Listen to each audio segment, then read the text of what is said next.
Qo'l ishorati bilan salom qilish to'g'rimi? Savol. Assalomu alaykum. Mashinada ketayotganda yoki boshqalarni yiroqdan ko'rganda qo'limizni ko'tarib salom qiladi ekanmiz. Assalomu alaykum demasdan qo'l ishorati bilan salom qilish to'g'rimi? Javob. Va alaykum assalom va rahmatullohi va barakatuh.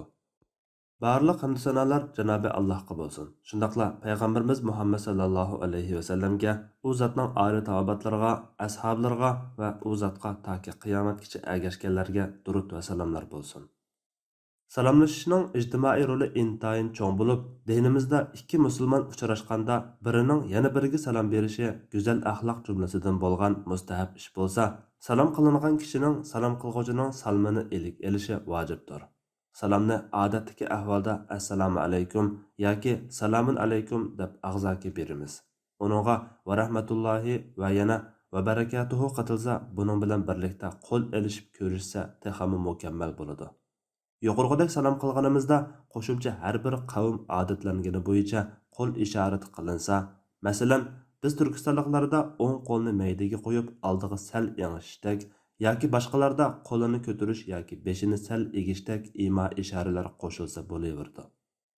Bir hadisda kelishicha, payg'ambar sallallohu alayhi vasallam bir kuni masjiddan o'tib ketib, o'ltirgan bir guruh ayol jamoatga qo'li bilan ishorat qilib salom qilgan.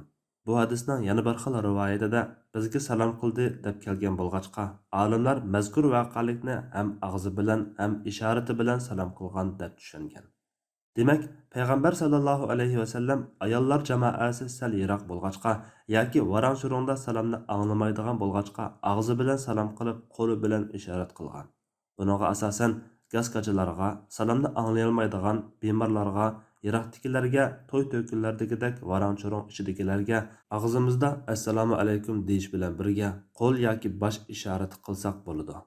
Ammo assalomu alaykum demasdan ishora bilanla salom qilish yomon ko'riladigan tanzihi makruh ish bo'lib, bir hadisda payg'ambar sallallohu alayhi vasallam uni mundoq cheklagan.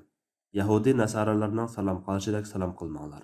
Ularning salom qilishi alqanda ishorat qilish bilan bo'ladi. Uning ustiga assalomu alaykum degan salom Allohning ismini tilga olish jihatdan bir zikr, salomatlik tilash jihatdan bir duo tilak bo'lib, hadisda kelgandek kishilarga salom qilishning o'zi bir sadiqadir.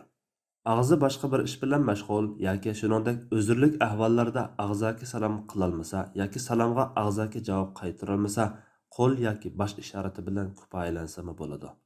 Alloh eng to'g'risini bilguchidir. Fatvoda doktor Abdul Aziz rahmatulloh. Fatvolar majmuasi 3-tom.